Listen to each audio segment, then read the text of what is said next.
बिस्मिल्लाहिर्रहमानिर्रहीम। Daily home gardening की जानिब से तमाम मेंबरान को वेलकम। जैसा कि आप सब जानते हैं कि नवंबर स्टार्ट हो चुका है और सर्दी की आमद है, तो ऐसे में हमें ज़रूरत है कि सर्दी के मौसम में कौन से ऐसे फ्लावरिंग प्लांट्स हैं कि जिसको अगर हम अपने गार्डन में लगाते हैं तो हर तरफ एक बहार का समा नज़र आए। तो आज मैं आपको ऐसे टॉप 10 प्लांट्स के नाम बताने वाली हूँ जो कि डिफरेंट कलर्स में आते हैं और आपके गार्डन को बहुत ही खूबसूरत लुक देते हैं। अगर आप इनको अक्टूबर में सीड से ग्रो नहीं कर सके तो आप नर्सरी से इनकी पनीरियाँ ले आइए। एक पनीरी में आपको बहुत सारे प्लांट्स मिल जाते हैं। आप पहले पॉट्स तैयार कर लें और फिर पनीरी के प्लांट्स को अलग अलग पॉट में शिफ्ट करते जाएं।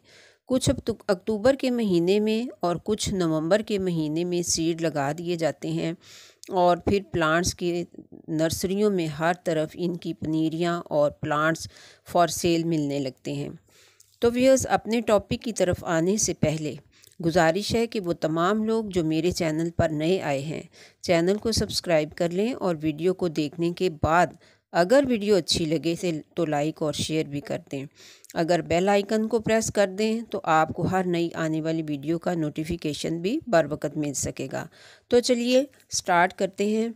सबसे पहले नंबर पर मेरे नज़दीक जो है ये पेटूनिया आता है, क्योंकि मुझे ये प्लांट अपने डिफरेंट और बेहद खूबसूरत रंगों में बहुत ही ज़्यादा पसंद है। ख़ास तौर पर इसका ब्लैक कलर तो बहुत ही खूबसूरत दिखाई देता है और ये ब्लैक कलर दूसरे कलर की निस्बत काफ़ी महंगा भी मिलता है नर्सरी से। तो व्यूअर्स, पेटूनिया की केयर के बारे में मेरे चैनल पे 2 वीडियोस ऑलरेडी मौजूद हैं। अगर देखना चाहें तो उनके लिंक मैं डिस्क्रिप्शन में दे दूँगी। और ये बिल्कुल लो मेंटेनेंस प्लांट है और सन लविंग प्लांट है। सेकंड नंबर पर इसी तरह से डिफरेंट कलर्स में आने वाला प्लांट है पेंजी।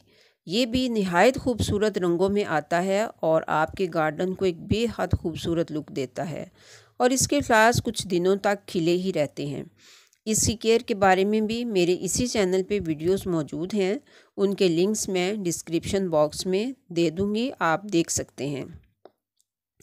थर्ड नंबर पे आता है विंटर का बेहद मशहूर प्लांट मैरीगोल्ड। ये भी 3-4 कलर्स में आता है, मैरून, वाइट, येलो, ऑरेंज वगैरह।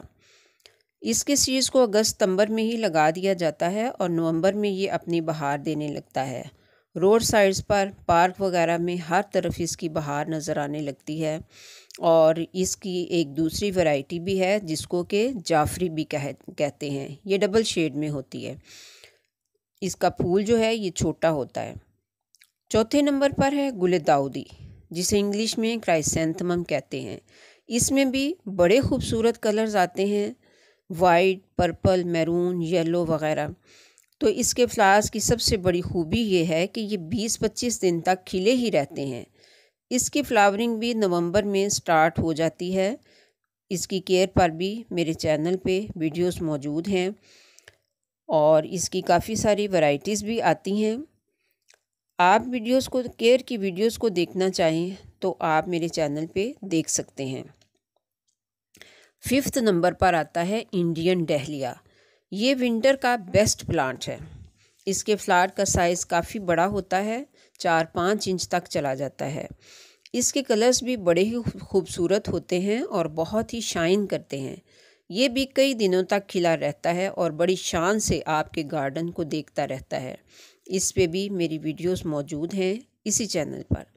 6 नंबर पे मिसम्बरी है। इसे आइस प्लांट भी कहते हैं।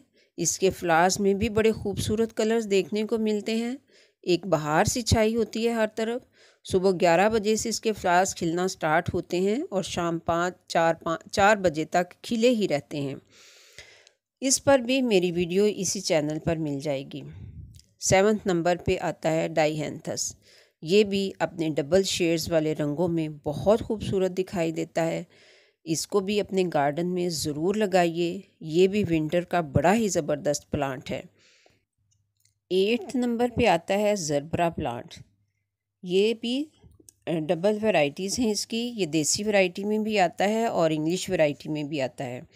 इसके कलर्स भी बहुत ही खूबसूरत होते हैं। और इसकी पत्तियां जो हैं ये पालक के पत्तों की तरह होती हैं। इसके फ्लावर्स भी कई दिनों तक खिले ही रहते हैं, 15-20 दिन तक इसके फ्लावर्स खिले रहते हैं। इस पे मीली बग्स का अटैक बहुत ज़्यादा होता है। इसकी मिट्टी जो है वो मॉइस्ट रहनी चाहिए। इसकी केयर पर भी मेरी वीडियो इसी चैनल पे मौजूद है। 9th नंबर पे आता है गज़निया। ये डेज़ी की फैमिली से है और बहुत ही खूबसूरत येलो कलर में आता है। डबल शेड में इसके फ्लावर्स बहुत ही ब्यूटीफुल दिखाई देते हैं। इस प्लांट को फर्टिलाइज़र भी बहुत कम चाहिए होता है और वाटरिंग भी तब ही कीजिए जब पानी बिल्कुल ड्राई हो जाए, मिट्टी ड्राई नज़र आने लगे। ये भी फुल सनलाइट का प्लांट है। इसमें भी काफ़ी मिकदार में फ्लावर्स आते हैं और कई दिनों तक खिले ही रहते हैं। और अगर सनलाइट कम हो तो इसके फ्लावर्स नहीं आते। फरवरी से मई तक फ्लावरिंग ये करता ही रहता है। 10th नंबर पर आता है रोज़ प्लांट। इसको सर्दी का बादशाह भी कहा जाता है। विंटर में हर तरफ रोज़ की मुख्तलिफ वैरायटीज़ देखने को मिलती हैं और फरवरी, मार्च, अप्रैल में तो इसकी बहार अरूज पर होती है। क्योंकि फुल सन का प्लांट है तो जब विंटर में कोहरा पड़ता है तो सभी प्लांट्स की तरह इसकी फ्लावरिंग पर भी असर पड़ता है। फिर जितने दिन मौसम अब्बर आलूद रहता है उतने दिन तक तो तमाम विंटर प्लांट्स पे उदासी ही छाई रहती है। धूप निकलते ही सब लहलहाने लगते हैं और सारे ही कलर्स इसमें आपको देखने को मिलते हैं। रोज़ प्लांट के सारे कलर्स बड़े खूबसूरत होते हैं। आप इनको अपने घरों में लगाइए। इंग्लिश रोज़ भी हैं, देसी रोज़ भी हैं, तो सब ही आपके गार्डन को बड़ी ही खूबसूरत लुक देते हैं। व्यूअर्स, प्लांट्स तो इसके अलावा और भी बहुत सारे हैं, मसलन स्टॉक, साल्विया, जुरेनियम, डेज़ी, एलाइसम वगैरह वगैरह। लेकिन वीडियो की लेंथ की वजह से मैं इधर ही स्टॉप ले रही हूँ।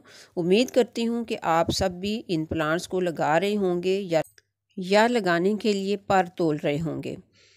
तो व्यूअर्स, लगाइए इन प्लांट्स को, ज़रूर लगाइए। मिलते हैं फिर नेक्स्ट वीडियो में इंशाल्लाह।